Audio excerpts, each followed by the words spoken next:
Why are there so many references to Scythia in the origin stories of the Picts and the Scots? Could there actually be any truth to these exotic tales, and what does the DNA evidence say about it all? And there are actually DNA links that may surprise you. But first of all, where is Scythia? Now in the ancient world, Scythia referred to the vast Eurasian steppe north of the Black Sea, particularly the Pontic steppe in modern Ukraine and parts of southern Russia.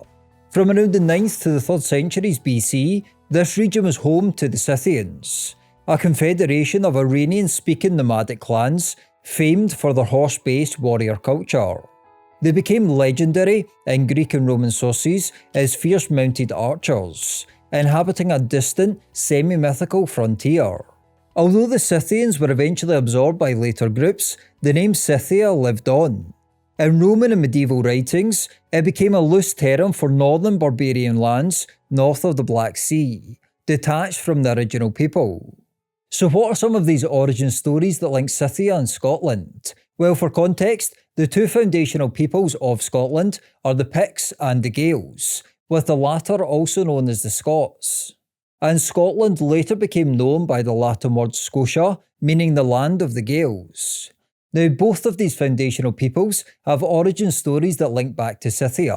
One of those famous examples is in the Declaration of Arbroath in 1320. Scotland's famous letter to the Pope asserting independence and support for Robert the Bruce as king. It states that the Scots journeyed from Greater Scythia by way of the Tyrrhenian Sea and the Pillars of Hercules, and dwelt for a long course of time in Spain. Thence it came, 1200 years after the people of Israel crossed the Red Sea, to its home in the west where it still lives today. An earlier story of the origins of the Gaels also mentions Scythia. In works such as the Book of Islands Taken, the Gaels trace their origin to an ancestor named Goidel Glass. He is described as a Scythian prince and the creator of the Goidelic languages. Goidel's mother was called Scota, an Egyptian princess. The Gaels are depicted as wandering from place to place for hundreds of years.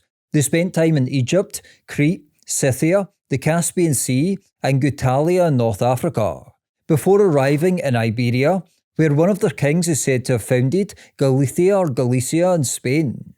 The Gaels are then said to have sailed to Ireland via Galicia in the form of the Milesians, the final race to settle in Ireland, according to legend. And when it comes to the Picts, they also have origin stories that explicitly place their homeland in Scythia. The 8th century Northumbrian monk, Bede, wrote about this in the Ecclesiastical History of the English People.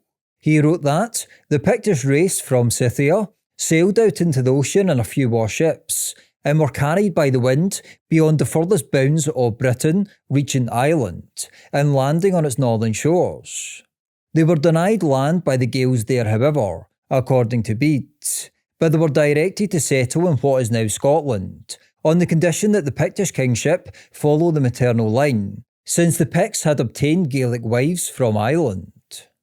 So this reference to Scythia is far from an isolated case. Numerous origin stories in Scotland and Ireland mention Scythia in some way, and they also link to Iberia as well.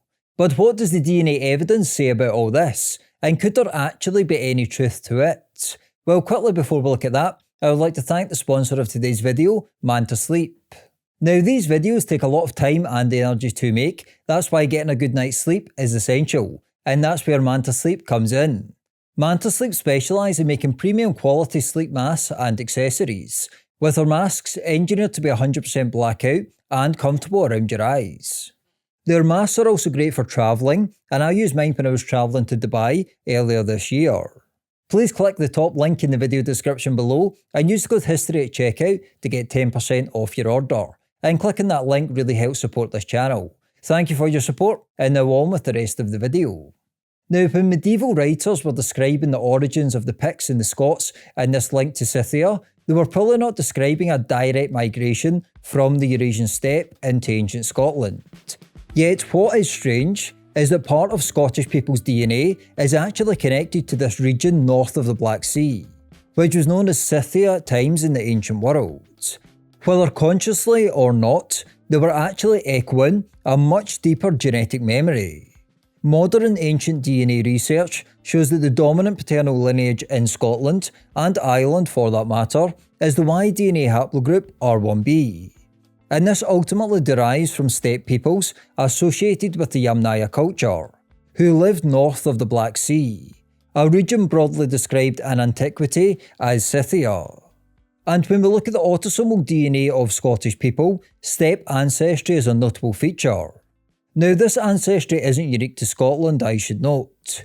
The Yamnaya expansion, that began around 3000 BC, introduced a large component of steppe ancestry across Europe in general.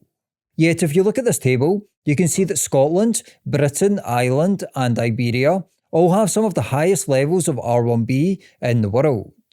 And we know that this impact was massive at the time.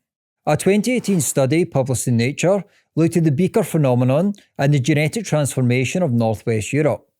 They found that the spread of the Beaker culture introduced high levels of steppe-related ancestry, and is estimated to have replaced around 90% of Britain's gene pool within a few hundred years. Could this event have lived on for millennia in the minds and the stories of people in these lands? It's hard to say, but it is a strange connection. Now, I should note that this all happened thousands of years before the Picts or Scotland forming, as this steppe migration began during the Bronze Age or happened during the Bronze Age. But we do know that many of these origin stories of the Scots and the Picts were written during the medieval period, and the declaration of Arbroath was the 14th century, so quite late in the medieval period. And we know that during the Greco-Roman times, during the classical period, this region north of the Black Sea was referred to as Scythia and sometimes Greater Scythia in different sources. So by the time a lot of these origin stories were written, this region had been known as Scythia for hundreds of years, in some sources at least. And the ancient genetic migration patterns mirror many of the origin stories in a surprising way. We know, for instance, that the R1b lineages that dominate Britain and Ireland, especially R1b L21, did not move directly from the steppe to Britain. Instead, they arrived through a secondary expansion linked to the Bell-Beaker culture, which acted as the primary vehicle carrying steppe-derived ancestry into Atlantic Europe. Crucially, ancient DNA shows that this Bell-Beaker-associated R1b expansion was especially strong in Iberia, and some of the earliest pottery has been found there. So how strange is this? Part of the genetic makeup of Scottish people did actually move from this region north of the Black Sea, which later became known as Scythia, and then moved across Europe and became especially strong in Iberia before crossing into Britain and Ireland. Could it be the case that over centuries, classical and medieval writers collapsed these complex prehistoric movements into simplified origin myths, using Scythia as a prestigious ancestral home? Perhaps, perhaps not. I'm not saying I believe this, but it is a strange and surprising connection. This movement from Scythia into Iberia and then into Scotland is actually a broadly accurate description of how steppe ancestry in R1b reached Scotland, where it dominates still today. But what do you think? Now, other explanations of this persistent link with Scythia argue that it functioned more like a medieval origin myth power source. It was ancient, authoritative, and flexible enough to plug Scotland into both Rome's map and the Bible's timeline. In other words, Scythia symbolised an ancient homeland that was both biblically significant and exotically distant, a place from which a virtuous and valiant people could emerge. And this is the more mainstream perspective. Yet it is odd and interesting that part of Scottish people's DNA did actually come across this broad route, from this area north of the Black Sea, which became known as Scythia in the Greco-Roman world. So it's actually not as far-fetched as many people think, albeit not in the literal fashion that these sources suggest. And please let me know your thoughts in the comments below. But what are the DNA differences between Scottish and Irish people? Well, to find out, please click here. Thanks for watching. Please let me know your thoughts in the comments below, and please check out the top link in the video description below to find out more information about Manta Sleep. And thanks again for Manta Sleep for sponsoring this video. But yeah, thanks again for watching, and I'll see you next time.